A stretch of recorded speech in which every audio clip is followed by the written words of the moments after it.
my name's Kate Lavender and I work for the Burrenbeo Trust. So I started working with them back in 2012. So it's coming up quite a long time to have been working with them, and we've really changed and developed over time. So I'm going to run through with you kind of what the trust does and how we're working to try and create sustainable communities and people taking action. And I'll finish up with our volunteer group as well, and the structure of our conservation volunteers and how they work as a group as well. So it's kind of very much of a whistle-stop tour, and like I said, do stop me at any point if you have any questions or anything along the way. So first of all, there's an awful lot of confusion between Burrenbeo Trust and the Burren programme. So a lot of people think we are the same organisation, whereas in fact we're two quite separate organisations. The Burren programme is state sponsored, it's paid by Department of Agriculture. Burrenbeo Trust, we are completely funded by grants, so we have to get every penny, we have to raise it every year for what we need to spend it on. So Brendan Dunford is the man that set up both organisations. And it kind of started more with the Burren programme. Brendan always likes to call it the head, the heart and the pocket. So he said, you know, the farming programme in the Burren, it works with the head and the pocket, working with farmers on the ground, bottom up approach to farm for the best of the Burren and for the best quality of land. So it's very much a grassroots, starting from the bottom up, and that's why it works so well. But he noticed that a big part was missing, the community, the heart, and that's where the trust came into being. So Burrenbeo Trust is the heart of the people, of the communities. It's working with community groups. So we started out working with the groups in the Burren, and like I said, we're kind of sister organisations. So festivals like our Winterage Weekend, we run in conjunction with the Burren programme. So, you know, it's working with communities and working with the farmers as well. So just in case there's any confusion with people over the two. So Burrenbeo Trust itself is a landscape charity. We're growing. When I started, we were a staff of 3. So 2012, there was 3 of us. And since then, we've been growing. We've got 7 of us, all part-time. We run more than 25 programmes. I think we're up to about 30. So we're usually fairly flat out.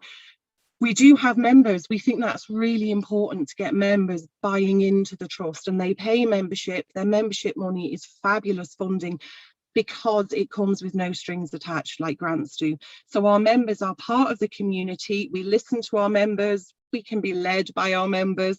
But they are really, really important to us.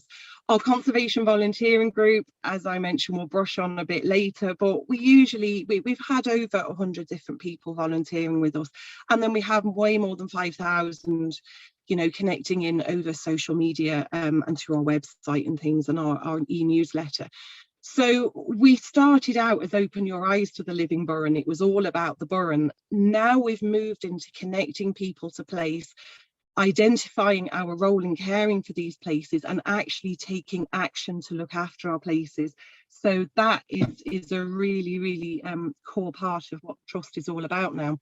So we're working for engaged communities, actively, you know, going about conservation of their places.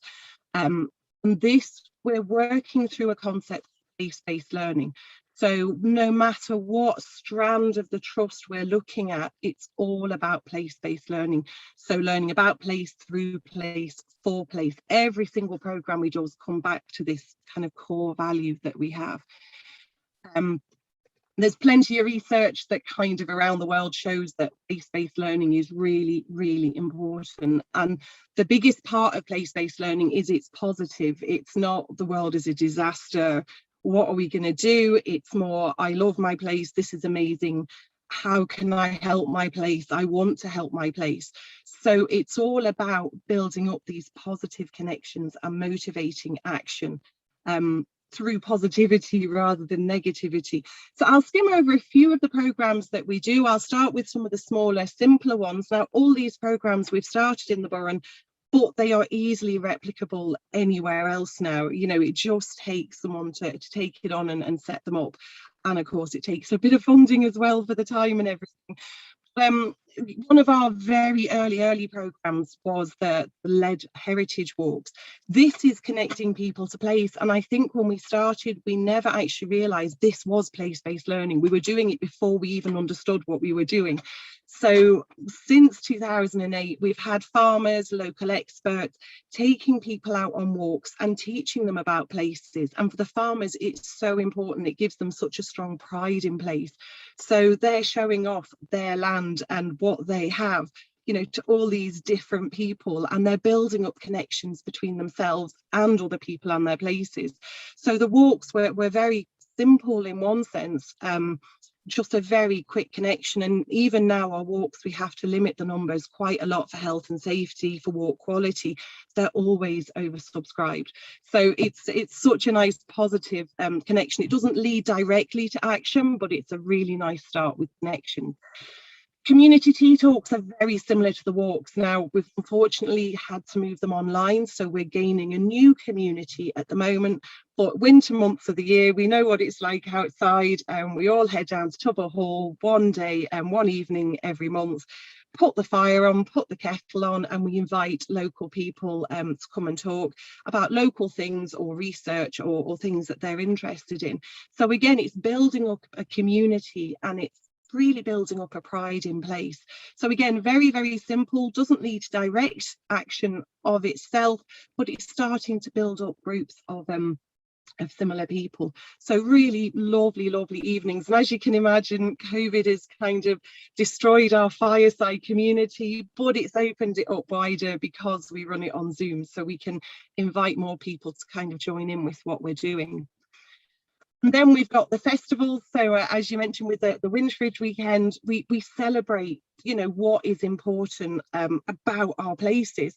So we're very lucky in the Burren. We have Burren in bloom. We've had a long winter. The flowers are coming. So we arrange a whole series of events to celebrate the Burren coming into bloom and build up that connection to place.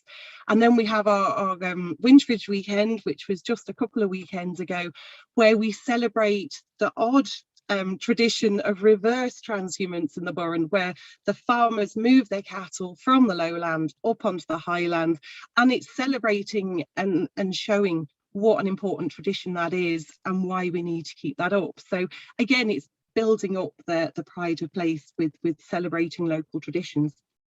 What we also do is we do a lot of work training trainers, so we demonstrate a lot of the work that we do with our learning landscape is kind of not really training, it's networking, it's bringing everyone together. So we're all in the same place, we're all trying to look after our landscapes. How can we inspire people, get people to take action? And the big theme for next year's learning landscape, it's going to be the weekend after St Patrick's Day. So an evening event and then workshops all day over the weekend, and it's getting community educators together, sharing their ideas of how they connect people to place. But the theme this year is taking action. How can we inspire people to take action through their strong connections to place? So it's a lovely event. Again, the last 2 years it's been online. Online is good because we can reach a wider audience, but you really miss that feeling on the ground of all being out there together. So next year we're really looking forward to that. And like I said, training the trainers, so we find community educators, we invite them to come for a weekend, and we just run through our methods of how we try to connect people, how we try to inspire action. So really nice. And also, you know, it's a sharing of ideas. We're not always saying our way is right. All our programs have evolved very biologically. You know, we've learned on the ground what works and what doesn't work, and we meet other people, take their ideas in and build them into what we're doing as well. So, you know, you're never alone out there, and it's not all just down to your ideas, it's sharing ideas as well and getting that feeling of community again. When we move on to what we do with children and in schools and communities, we have another kind of education programme. This is much more directly focused now on taking action. This picture might be a bit of an odd one to show on the screen, but it really highlights the lack of connection we have with our own places. So you show children, even amazingly up to university level, these two creatures, and automatically they'll identify with the lion. They know what the lion is and where it lives and what it eats, but they don't know the animal on the left, the pine marten. It's one of our 27, I think it's 27 native mammals. And amazingly, I was out with environmental scientists, third years, from a Dublin university, which I'm not going to name, and it was an Irish student asked, what fauna do you get in the Burren? And I said, oh, we have the famous pine marten. He went completely blank. He'd never heard of the pine marten. Living in Dublin now, maybe he lives in his own world. And for me, for school children, fair enough, not all of them will have been exposed to the, you know, a very secretive animal of their own country. But for a third year environmental science student, I was actually pretty surprised that lack of knowledge was there as well about their own kind of native fauna. So that kind of really did highlight to us the importance of connecting children and younger people to their places too, because they're the ones that can take action, and they're the ones that are going to, you know, carry on our work into the future. So again, an awful lot of research has been done. Well, what we're doing now is we're backing up the work of the Trust with research and, you know, evidence-based, I'm trying to think of the words, results and things to show what we're doing is actually working. So if you can connect your place, you are a much better world citizen. So this is really, really important. Knowing about where you come from just gives you a stronger connection to place, and it helps you contribute more to the larger world. So there's a lovely quote there from Jane Goodall, which is my favourite quote and my favourite photograph from working with children. You know, if you understand, you care. If you care, you'll help. And if everybody's helping, then we can save it all. And it's just a perfect picture of one of the lads just chilling on the limestone pavement, taking it all in after a field trip, trying to connect a bit more to place.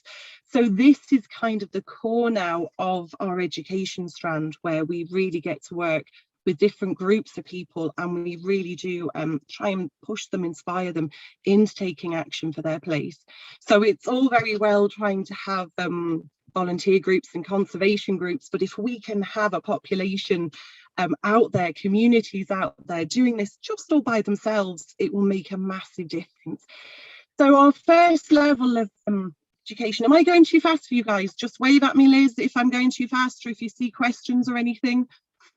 No, I think it's good pace. Perfect. Okay, because I can ramble or go really fast. So do either stop me or prompt me or ask those questions if you want to. So our education programme, so at the moment we're working in national schools. We work with top class students, the senior students, and we do a 9-week free course. So this is all subsidised through grant money that we get. We spend 9 weeks in a primary school, 2 hours a week, learning just about a 6-kilometre circle around their school. So it's a tiny, tiny area. And for 9 weeks, we really go into depth about what is in their place. So it's absolutely fabulous working with these children, and the ideas and things they come up with are amazing. But the whole aim of the course is after 9 weeks, they come up with a plan that they create as a class, so it's something they want to do and something they carry out. So that's the ultimate goal of the entire programme. So it gives them that sense of pride. It teaches them so much about their places. They are the future. Children of that age, it's empowering them and showing them that they are important and that they can make a difference. So all too often they just say, oh, it's all ruined, what can we do? But by the end of it, you can really see their minds are thinking about, we actually can do stuff, and if we do it together, we can make differences. We also work with secondary schools, slightly more difficult. We work with transition year students. So kind of by that age, they're getting a bit more fixed in their points of view. So what we do, again, it's a similar kind of course, but we take them for 3 whole days and we workshop exploring their places. And it's not just me standing there talking to them, because I am not the expert on their place. They're the experts. We're just bringing the knowledge together and sharing what we have.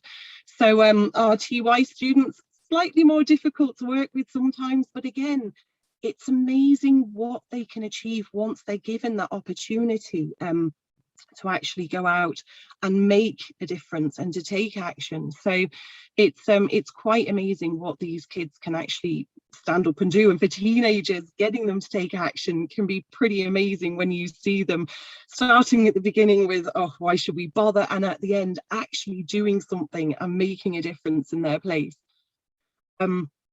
So yeah, very difficult to work with. We work with less of them because we find it is slightly more input into them. And when we're working with the national schools, we're working with classes of up to 30 per school. So we can be working with more than 100 national students in a year. But the TYs, we work with smaller groups. We don't have the same teacher support. We're the ones pushing the work through with them. And then this was our strand we brought in 2 years ago. And this was a really interesting strand now that if we're working with national schools and secondary schools, we're missing a whole other level out there in the community. So we kind of took our first sort of steps 2 years ago, working with adult community groups, and we do the same thing. We do the modules about their places. So we investigate with them what is in their place, why their places are so important, why they're so special, and then we workshop through with them how to come up with action plans and how to carry out their action plans. So it's nearly identical to what we're doing with national school and secondary school. It's just a change in the language and the way the information is presented. But again, it's making sure that a project and action is done at the end and leaving groups with that feeling they can go on and do more things in their communities even when we're not there anymore with them. So it's building up all the levels.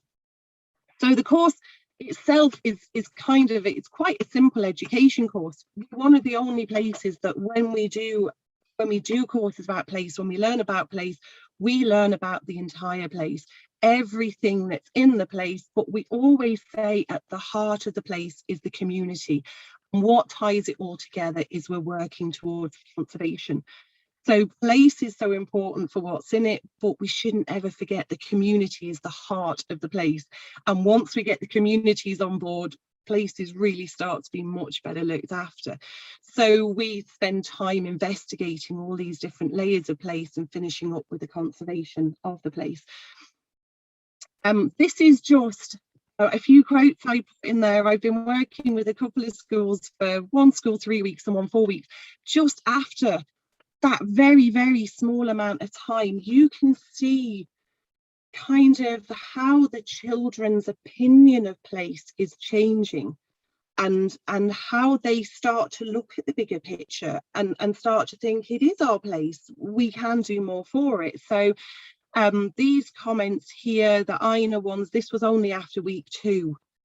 So we'd looked at the area around their place, we'd looked at the rocks and the geology, we hadn't really got much further. The third one, they'd started looking at monuments. So in assignment, they'd been looking at monuments as well. So the next layer on the landscape. But, you know, to be getting 5th and 6th class students to start to think about, we could do more for our places, you know, places are important, my place is bigger now, my place is important to me. You know, it does really show that give them the space and the information, and that connection is quite quick to form with them. So at the end of every week, I should have said, I make them reflect upon how they feel about their place. And those reflections all kind of build up because I need them thinking every week, in the next few weeks, we have to make a plan for our place. So it really gets them kind of thinking much, much more in depth about their places. So when they come to the end of it all, they pick themes about their places they're worried about. This is just one example. This is a secondary school and a national school actually came up with very, very similar themes. These are things they were worried about that they came up with themselves without me prompting them. So the end of week 8, say, what's your ideal place? What's it going to have in it? How's it going to look? What are you worried about? So they'll come up with themes. And they'll come up with a whole rake of different things they're worried about, but usually you can compact them all down into themes. And again, this is what we do with adult groups. We start with these themes and then we start building up how we're going to take action, what we're going to do. So we're very proud of our place plan. It used to be called a smart plan, but we worked out a way of changing it into a place plan. So we worked out a new kind of plan that makes them start to think about how to put their ideas into action. So how to start planning what they're going to do. So it looks quite simple, but I think from everyone, from national school up to adult, once you start getting steps put in place, it starts making the problem seem a bit simpler to work through. So this is more detailed. You make them think of the title, logic. Can you actually do it, guys? Chris, one class who were lovely, and they wanted to have a museum of all the fabulous artifacts of their places. And it was a beautiful idea to share their knowledge, but I kind of have to pull it back in a little bit. Can we actually do this in the next couple of months with what we have in the school? So, you know, they have these amazing ideas, and sometimes it's making them smaller, or sometimes it's saying, yeah, we can do the whole big picture, see what they're looking for. So they break it down themselves into activities. What are we going to do? Who's going to do the poster? Who's going to talk to people? What date will we have it done by? Committee, who's going to be the ones there helping people, making sure it gets done? But the last bit is really important, the evaluation. How do you know that your project is done? How do you know you've made a difference in your place? So it really starts to get people thinking about what they want to do and how they're going to do it. So fairly simple steps once you build it up. And then finally, usually in the classes, you'll end up with 5 or 6 different plans that are all fabulous. But this is a really nice way of getting every group to start thinking about which actions they might take first. So an impact effort matrix, where you literally brainstorm as a group, okay, this project, what kind of effort is it going to be to make it happen? What kind of impact will it have on the ground in your place? And obviously we're aiming for any kind of project to fit in here into the top right hand. So it's going to be fairly low effort, but fairly high impact. And other projects, you know, they might fall into slightly different categories. You can work at tweaking them. How can we make them slightly easier to achieve, but still have a fairly high impact? So usually by the time we've got this far and we're looking at it on the graph, then the people are usually fairly quick enough to kind of work out which project they'll do. But we never throw away any of the projects that don't get done. We always say keep them, give them to the schools, green schools committees, the ideas that are there for the future. And then groups take action at the end of the programme. So they actually get out there and they do something. And this is so important, because by taking the action, they've seen they can do it. And it does give them an absolute boost when it's done. So this is a Gort Community College. And some of the girls in that group made their own raised beds in the woodwork class. They had a bit of soil and they filled it up, and we got a bit of funding and we got them some pollinator plants. Not a massive pollinator garden, but it's a start, and they can see it every day when they come on into school, and they'll see it grow and they'll see it develop. So kind of a lot of what we're working through really is what are the barriers to taking action, and how can we overcome those barriers? So, you know, very often it's just having people together, working through how to set up plans for how you want to look up places. You know, start removing the barriers and start showing that there are ways we can take action. It might look quite simple, it might look quite complicated, but, you know, start talking it through, start making plans. This is how we start pulling it together and making things happen on the ground. So these are the examples now of what different groups have actually gone on to do when they've finished doing the course with us. So you can see it's a massive variety of different things. I'm always quite negative in schools. I think, oh, they're just going to want to do a litter pick again, that's all. But they come up with the most fabulous ideas. There was one girl, quite a young girl in the class now. If we can adopt a tiger, why can't we adopt a piece of land, a bit of the school ground? Why can't we be looking after it and use those ideas? So I'm always amazed, and I'm really inspired from what younger people come up with and what ideas they have inside them. It's just giving them that forum and space to come out with them and actually work through and get things done. So it is pretty amazing what they come up with. And again, when we come back to the final reflections, there's just a couple of my absolute favourite reflections down in here. And this one now was a national school student from good. So by the end of the 9 weeks, they've made their plan, they're about to carry out their plan. Oh, sorry. How are you doing? Is that a question, or is that just... The lady from the Burren talking about the Burren volunteers. I think someone's got their microphone turned on. I'll keep working through. Yeah. So this is just a really lovely quote. So this is an 11-year-old boy, and it's the final part of his sentence, of his quote. So my place isn't the only place in the world. I want to travel the world and make every place my place. So this little seed in this child started with learning about his place, and he now can see how he can transfer that into other places, so make it something bigger. And again, I should have said we called it the Burrenbeo programme. It's being rebranded because we spend so long having to explain to people what we mean by Burrenbeo. So it is being rebranded now into something slightly more understandable, we hope. But this was from a secondary school teenage boy, so the programme changed the view of our place dramatically. I wonder if other people care about their places too. So it's actually quite it's very emotive when you're reading through the comments at the end, the things that children are saying, and the adult groups now, we often don't get them to reflect because we find that a lot of adult groups are too polite, so they don't come out with quite the same as children. Children can be brutally honest, so if they don't get a connection, they don't enjoy the course, they're going to tell you they didn't like it.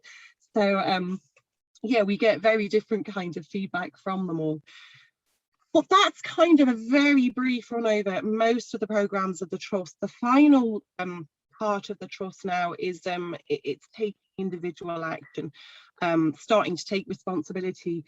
So it's leading us into our conservation volunteering group now. So, you know, we have all these education programmes, we have a lot of stuff done by people in the office, training courses, festivals, but this is when we're actually moving into the landscape now and taking hands-on action in the landscape of the Burren.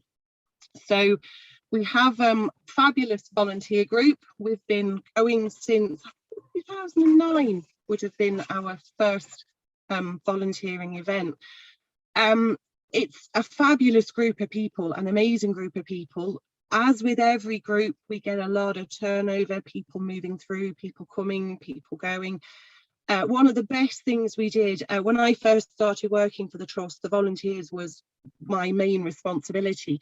And it used to just be myself in the office trying to organise events and working with people to set them up.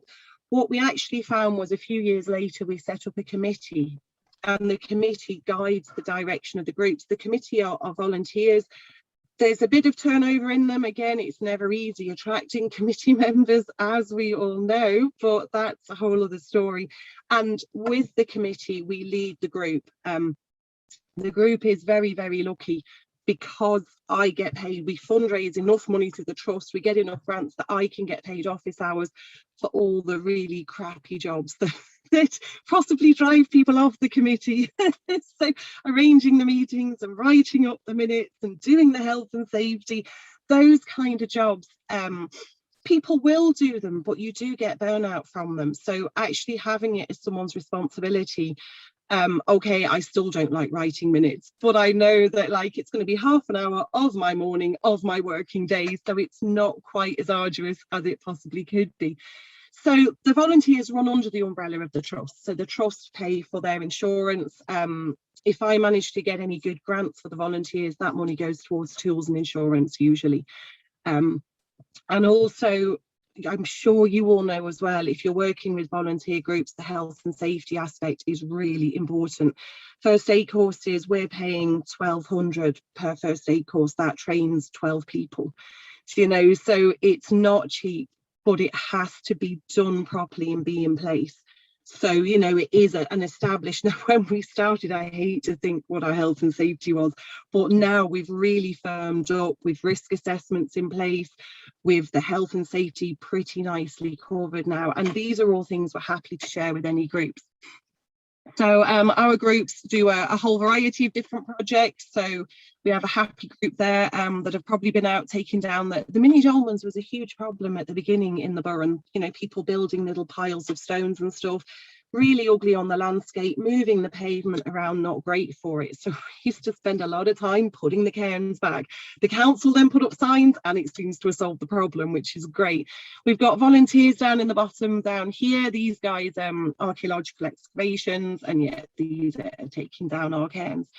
So this is kind of the range of what we're working on at the moment. It's not definitive. We don't say we'll never take on more projects. If people come up with anything interesting that we can do, then we will do it. So these are all the projects we're currently working on.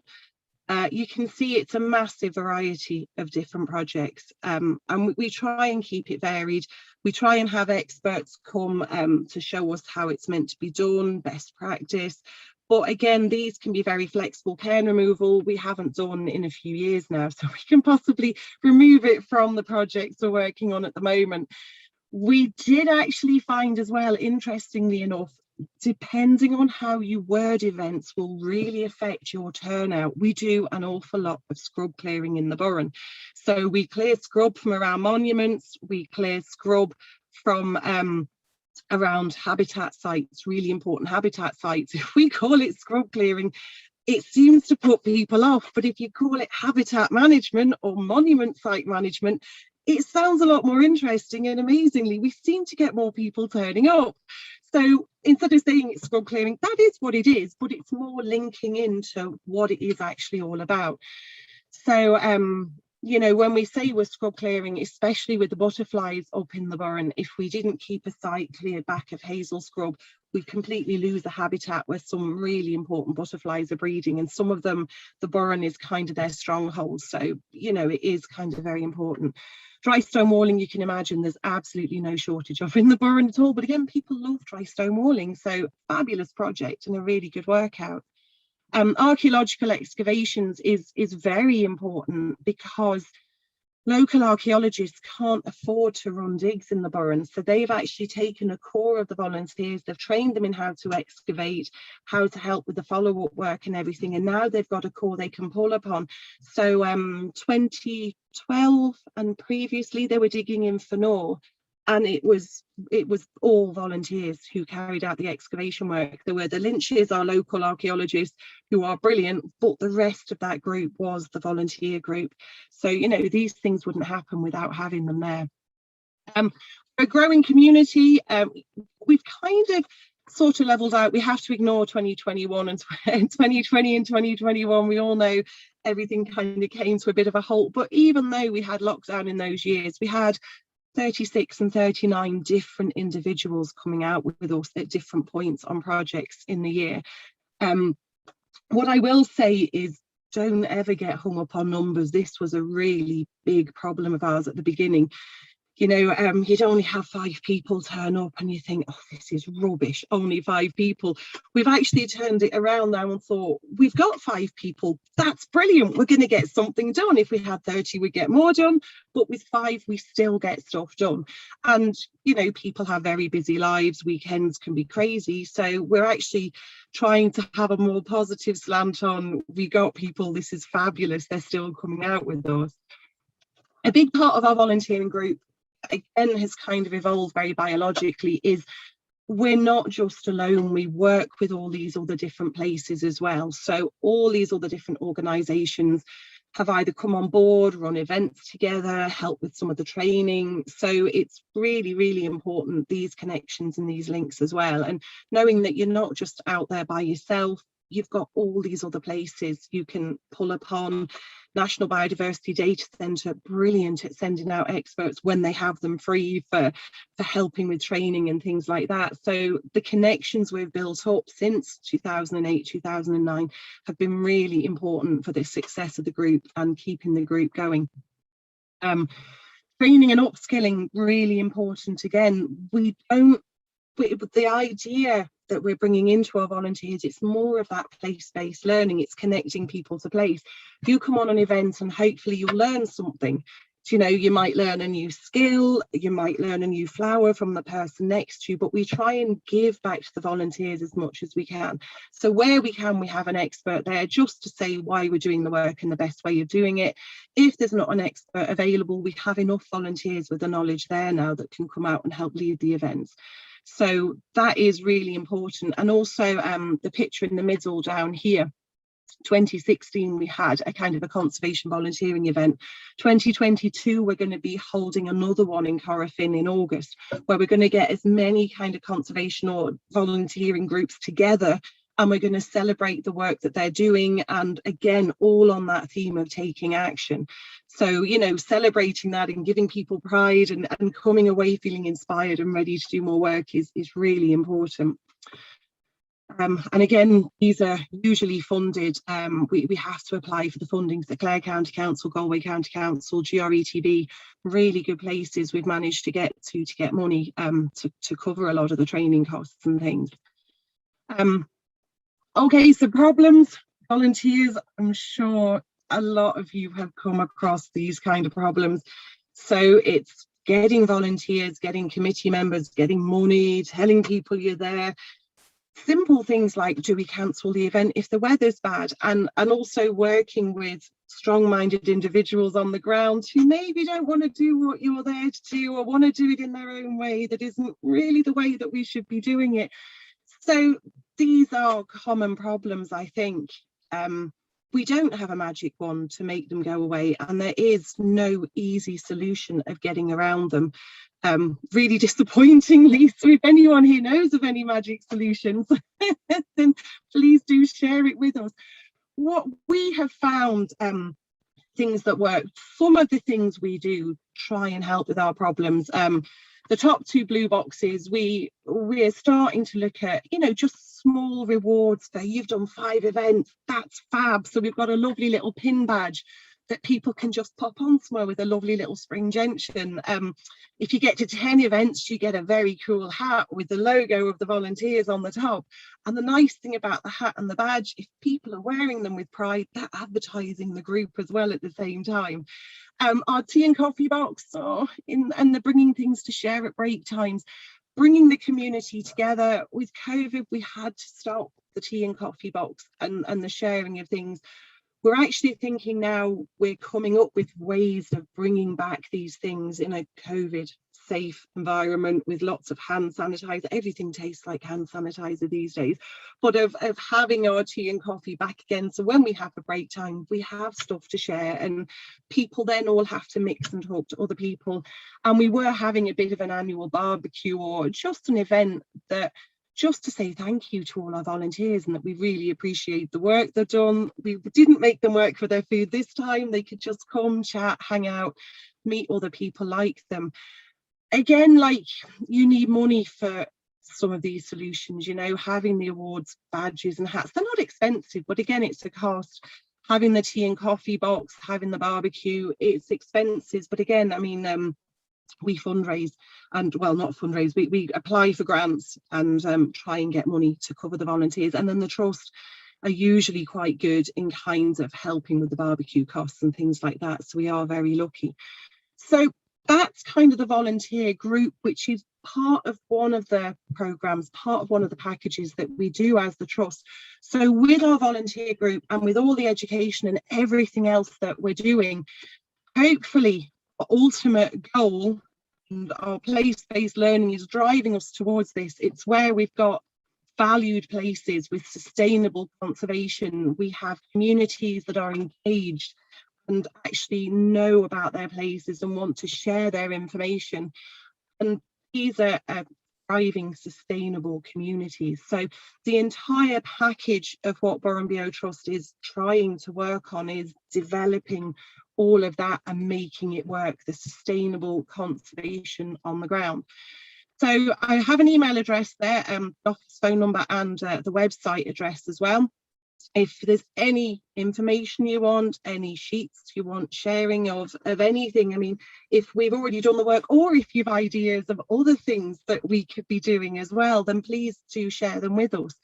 I think it's coming up 10 to, Liz. We're all right on time, are we? We're doing perfect. I would just like to, give time for people to ask questions, and have a Definitely. bit of a conversation, but that's been brilliant, Kate. Thank you so much. It's I'll really turn inspiring. that slide off so that's better, so I can see everyone again. I feel really lonely when I'm doing screen share because I can't see anybody. You could have all fallen asleep and I'd never know. So as I know. Liz said, if you've questions or comments or anything. If anyone has any questions, please up front. You can unmute yourselves now. We can have a conversation flowing. But does anyone have any questions for Kate? Yeah, can I ask something? It's Max here. Do you charge the members, or do you call them members? Do they pay a fee, like an annual fee or anything? Yeah, that's a brilliant question, Mike, because this